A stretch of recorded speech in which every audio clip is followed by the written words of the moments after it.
Agora a gente vai falar sobre os geradores e os motores. Por que eu falo deles dois juntos? Porque, do ponto de vista da lei da indução, um motor ou um gerador são a mesma coisa. Depende só qual lado você está querendo. Se eu quero corrente elétrica, eu forneço movimento mecânico. Se eu quero movimento mecânico, eu forneço corrente elétrica. Então, os geradores elétricos e motores elétricos são as duas faces de uma mesma moeda. No caso, a gente pode ter motores de corrente contínua, ou motores contínuos, ou geradores contínuos, onde a corrente gerada é contínua no tempo, ou geradores de corrente alternada. Na prática, a forma mais eficiente de se gerar eletricidade é por corrente alternada. Por quê? Porque na prática ela é a mais conveniente. Veja, se eu tenho uma espira e rotaciono ela, eu já estou gerando indução. Mas se eu tentasse, por exemplo, gerar indução pelo aumento da área, eu teria um espaço limitado para produzir essa corrente, porque em algum momento o tamanho da área que eu criei veio a ser limitado. Assim como a produção de campos magnéticos.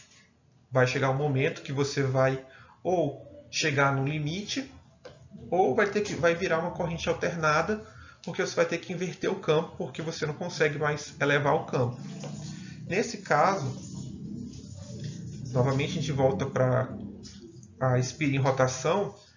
A espira de rotação só precisa de um campo magnético permanente, que pode ser tanto gerado por correntes elétricas, uma corrente elétrica externa, ou por ímãs permanentes. E alguma coisa que gere força mecânica.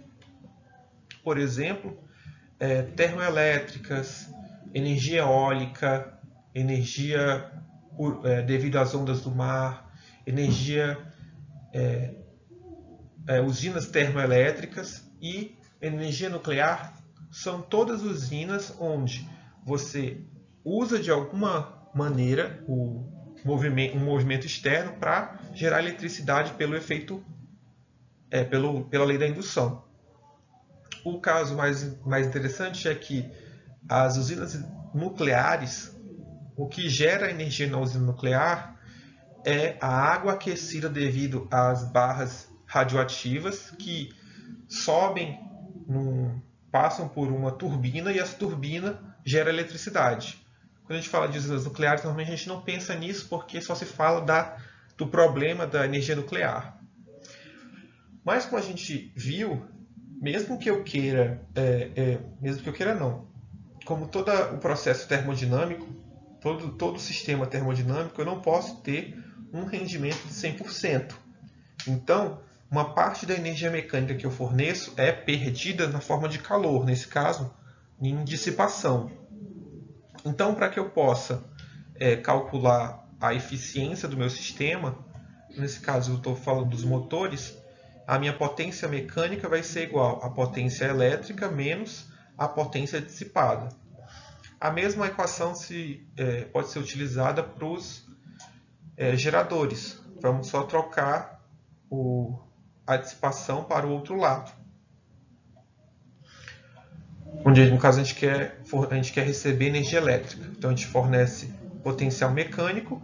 Na verdade, a equação não muda, porque a energia fornecida, a energia gerada, vai sofrer efeito de dissipação.